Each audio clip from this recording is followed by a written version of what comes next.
Texas Democrats flee the state to go to Illinois, the gerrymandering capital of the country. So I want to play what Governor Greg Abbott has to say about that, as arrest warrants have been issued for members who have not shown up to work. I'm going to play that. I'm going to play some of the freak out on the Democrat side. And I want to show how Republicans are actually, how Texas is actually getting more red. So it's not like that they're losing grip on the state and trying to regain power or to keep control. It's going more red. So let's check it out. Governor, when I looked, I have a whole sheet here of every single Democratic state, and it's just like the examples I put up there. They have gerrymandered their states left, right, sideways. They're saying, well, they're gonna do to their states what you're doing in Texas. They already did it in all of these blue states. Frankly, Republicans should have caught up a long time ago. Well, Sean, first of all, Texas is doing what we are allowed to by the law. And one reason why that law exists the way that it does is because the Democrats brought a lawsuit after our last redistricting, and that decision in that lawsuit came out last year. And that lawsuit recognized that coalition districts are not required. And so Texas has a right to redraw these lines to fully represent the desires of every voter in the state. But Sean, that misses the point here. The point here is that Democrats have done something that's very un-Texan.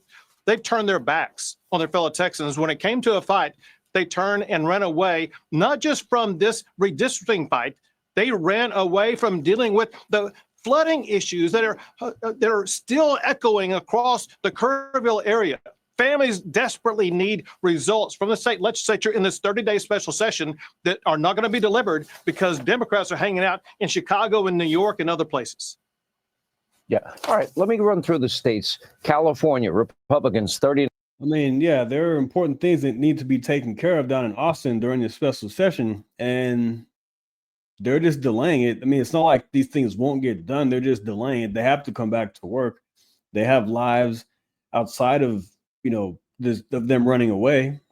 They have families to take care of, and they have to get back to their real jobs. So, yeah. Come on back. Let's get this done. 9% of the House vote, but they only have 17% of the seats. Connecticut, Republicans, 40% of the House vote, 0 seats, none, zip. Illinois, 2024, Republicans, they got a pretty... When I say real jobs, I mean that they're only in the Texas House and Senate. They only meet up every 2 years for a certain amount of time. So they have full-time jobs. They have businesses outside of what they do for the state. It's just more of a part-time thing. Respectable, 47% of the statewide vote, 18% of House seats. Maryland, one of the bluest states. Trump gets 35%, but they only have 12% of House seats.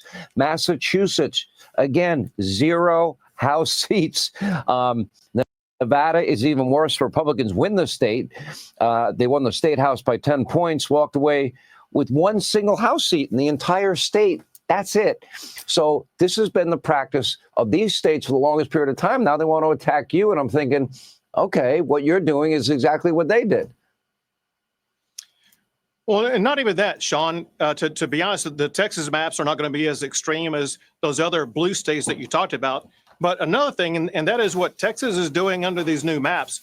4 of the 5 new seats will be a majority Hispanic seats. One of the seats is going to restore the Barbara Jordan seat over in the Houston area.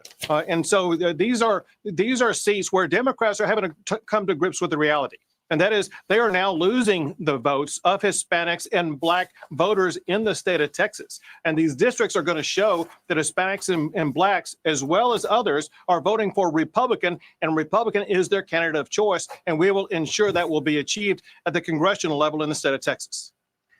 And we're going to look at that later on in this video and how the numbers looked in 2024, how Hispanics swung towards Trump in a massive way along the border. I mean, it was huge. So we're going to take a look at that. Well, certainly it should be somewhat proportional to what the vote is. What is your response to Kathy Hochul, who says that we are at war over Texas and the redistricting push that's going on in Texas? There's a bunch of crazy bluster. Democrats are freaking out because they are realizing Texas has the authority to redistrict, and we're going to do so in a way that's going to lead to these additional seats that will vote Republican, and they will be serving in Congress in the next session. And so Democrats are freaking out about it, engaging in rhetoric, but I don't think they have the capability of actually living up to it and doing anything about it. Texas will continue to fight for what is right, and that's exactly what we are doing. Is it a fair statement to say that Republicans, in terms of the percentages and numbers that they have voted, have been unfairly cheated out of their representation? I think that's a more fair statement. Well, a different way to say it, and that is, at least in Texas, and not your state, I'm talking about blue states. Yeah, and I'll talk about both. In Texas, we are going to ensure that voters are going to be able to vote for their candidate of choice. For example, I think Donald Trump won in all 5 of these seats that we will be making Republican seats. The same thing should apply in all those other states, Sean, that you mentioned in your monologue, where you pointed out the gross gerrymandering in these blue states have rejected Republican candidates for office that should be serving those states, should be serving our country. It's the gerrymandering in the blue states that has distorted the politics in America. All right, Governor, good for you. Good for the fight. We'll see if these guys show up and do their job as they should. All right, so we're going to, and he talked about these maps. He showed the maps on here. So I'll show that for you as well. So you can see what he's talking about, how Democrat states gerrymandered themselves. Controlled by Republicans, and it's not just Illinois. Most states under Democratic rule look exactly like that. In Maryland, for example, Republicans have just 1 seat while garnering 35% of the vote. In Massachusetts, Donald Trump got 36% of the vote. Republicans won 0 seats, not 1, representing the 36% of Republicans in that state. Republicans also won 0 seats in Connecticut, despite winning 40% of the vote. And does that make a lot of sense to you? He won 36% in Massachusetts and 40% in Connecticut, but no representation in the congressional level. Get this, in the state of Nevada, a state that favored Republicans by a whopping 10 points, and a state that Donald Trump won. Why? Gerrymandering. And we can go on and on and on. In fact, in 2024, Republicans won the nationwide vote by more than 2 points and lost 2 seats because of gerrymandering. And yet Democrats are now suddenly up in arms about redistricting. As you can see, they are not offended by the practice of gerrymandering. Oh, man. All right, so there's that, as you see, the hypocrisy on their part about this whole thing. And I want to show some of the freak out from Democrat politicians, including Beto, jumping jack flap 3-time loser. To an authoritarian president that wants to steal and racially gerrymander our black and brown districts. This extraordinary set of a quorum break is so that your voices can be heard. This is the destruction of America and the destruction of value of our vote. So you see me? Look at here. Bye. I'm out. But I'm here for you. I'm here for you as I leave for Chicago. But come on, what courage, what sacrifice. This is the last tool that we have to stop Trump. If politicians can simply stop listening to their people, it's over. Our democracy, everything that America stands for, will be gone. They're going to inspire other people who have been wanting to see Democrats stand and fight, because this who have been wanting to see.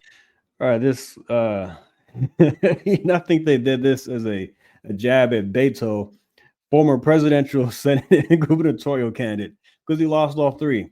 So I like how they put all 3 on there. Democrats stand and fight, because this comes at great personal risk to them. Our Texas state legislators are courageous in fighting the Trump map. I hope that Texas Democrats taking this heroic step inspires more heroism, and that courage will inspire more courage. Okay, courage. This is not Selma.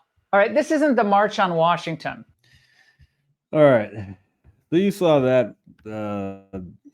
There's going to be a freak out when this happened. And like I said, Republicans are not losing control of the state. They like to push that narrative that, oh, Republicans are doing this because they are losing control of the state. They're losing grip on power, which is false. Donald Trump won the state by 14 points in 2024 against Kamala Harris. And look, this map is not racist. It's not a racist map. It's not disenfranchising Black and Hispanic voters, because this right here, proposed map, this is from Texas Tribune, proposed maps add more white, Hispanic, and Black majority districts. The proposed congressional maps released Wednesday would create 2 more districts where white residents make up a majority of eligible voters, 1 more Hispanic majority district, and 2 districts where Blacks are the majority of eligible voters, up from 0. Number of districts with no majority in eligible voters of any race or ethnicity would decrease from 9 to 4 in proposed maps. Yeah, so this is not racist. According to the latest census figures, white Texans make up 39% of the population, Hispanics 40%, and Blacks 12%.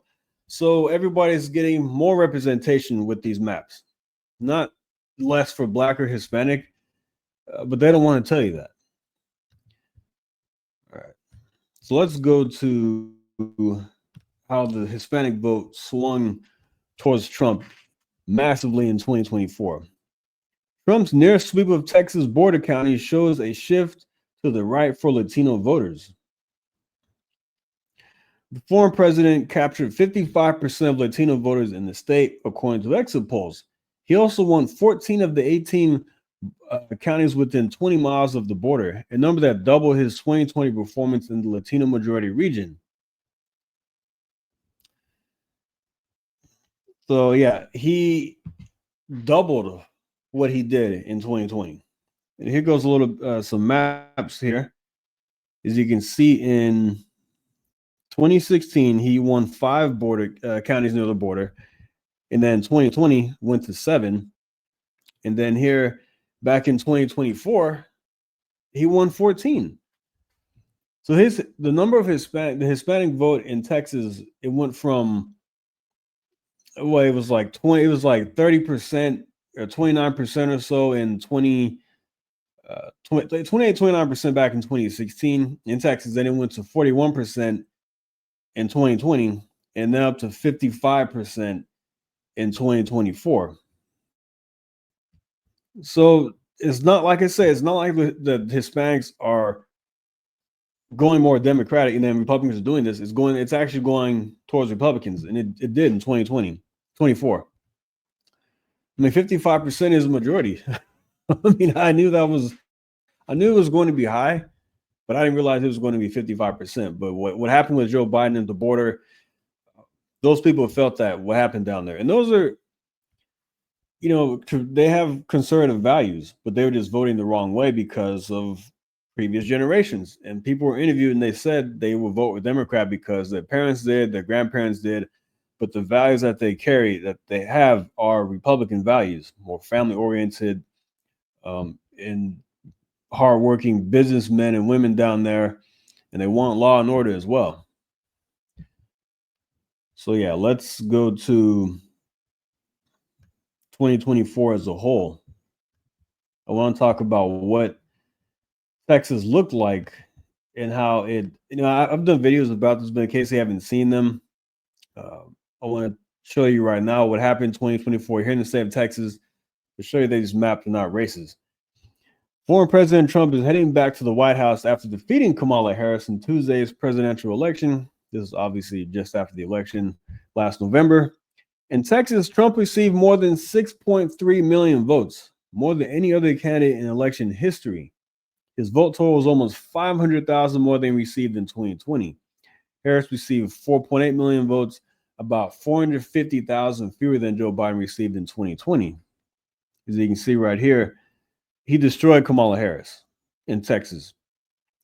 Trump also won the most votes in 242 of 254 counties. Harris only won 12 counties, down from the 22 that Biden won in 2020. Harris won the majority of population centers of Harris, Dallas, Bexar counties, and Travis, but Trump was able to flip Tarrant, Williamson counties, along with several counties along Texas' southern border. This is a very red map from 2024. Look, Ted Cruz did it. He won his race handily as well. Trump had the most votes from Montgomery County north of Houston, where his margin of victory was almost 140,000 votes. He also won Parker, Denton, and Collin counties, all suburban counties in the Dallas-Fort Worth Metroplex, by more than 50,000 votes each. Harris, meanwhile, saw a huge margin in Travis County, winning more than 225,000 more votes than Trump there, but that margin was reduced from about 275,000 in 2020. So the margins got smaller even in the blue counties. Democrat margins were also reduced in Texas' other largest cities, down from 291,000 to 184,000 in Dallas County, from 218,000 to 82,000 in Harris County. So Harris County, where Houston is, the margin shrunk dramatically. It was almost purple in 2024. From 140,000 to 73,000 in Bexar County, and 94,000 to 38,000 in El Paso County. So the margins, as you can see, were shrunk dramatically in a lot of these blue places. And Dallas County went closer, more to the right, as I showed. Harris, Travis, El Paso. The final state margin, the margin statewide, was more than 1.5 million votes, up from just 631,000 votes in 2020. Trump's margin of 13.83 percentage points was the largest presidential margin of victory in Texas since the 2012 election. I mean, look at this right here. It almost everywhere it went towards Republicans in Texas. And they keep saying every election cycle, Texas is going blue. Democrats are on the verge of turning the state purple. This is it. This is the year. I've been hearing that ever since I started following politics. Even a little bit before that, I would hear that, oh, Texas is turning blue. Look, I actually campaigned. This is how far I've come. I actually campaigned for Obama back in 2008. I know that was the first time when he ran, but I believe might have been 2012 when I campaigned for him to help turn Texas blue. Come a long way. I didn't know what I was doing. And he was the first black president. I was like, oh yeah, let's go. I'm half black, so I was like, I want to see a black president in office. And I was that wasn't the right way. I was young and dumb. So yeah, as you can see, the arrows are pointing red to the right, almost all over the entire state. Almost every county in Texas swung towards Trump compared to 2020. Statewide, 234 counties moved in Trump's direction, while only 20 swung to the left. The largest swings in Texas border counties were in Texas border counties: Maverick, Webb, Dimmitt, Starr, El Paso, and Hidalgo counties all swung more than 20 points to the right. Another 17 counties shifted rightward by more than 10 points. Only 2 counties moved in the Democrats' favor by more than 5 points. Loving County, the least populated county in the state, swung toward Harris by 7.8 points, while Kaufman County, a suburban of Dallas that is the fastest growing in the nation, swung to left by 6 points. So there you have it. A breakdown of 2024 and how Texas has gotten more red, and it doesn't fit the narrative that Republicans are losing grip on the state, because I saw one of these Democrat politicians say something about that they're just mad because I believe it was a Texas state House member who said they're just scared because Republicans are losing grip on the state.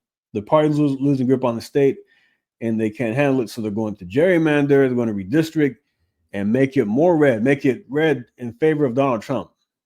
They're buying down the Trump. No, the people wanted Trump in office here in Texas, and it's clear. It was a blowout victory. Harris still got 4.8 million votes. It's a big state. We have 31 million people here, but I predicted Trump would win by 8 to 9 points, 7 to 10, 7 to 9 points. Thought it would be a solid victory, and he almost doubled what I was predicting. I was saying if 8 points would be reasonable, 8 to 9 points, like his margin of 2016, he would go back to that. And versus 2020, when he only won by 5.6 percentage points. Some of that was because of certain things I won't get into, but there was a study showing that that was the case. You all know what I'm talking about here. Well, maybe not, but yeah. Yeah, so there you go. Texas has got more red, and Democrats are freaking out because their hopes of turning Texas blue have been dashed. And like Jesse Waters said on Fox News, I watched a video with Jesse Waters, and Democrats have been trying to turn Texas blue illegally for years. As you saw with what they did in the border, with the open borders when Joe Biden was in office. They were illegally trying to turn the state blue. So what Texas is doing is completely legal. I mean, it's total nonsense what they're saying. So I hope you enjoyed the video. Like and subscribe. And I will see you next time. Thank you. Take care.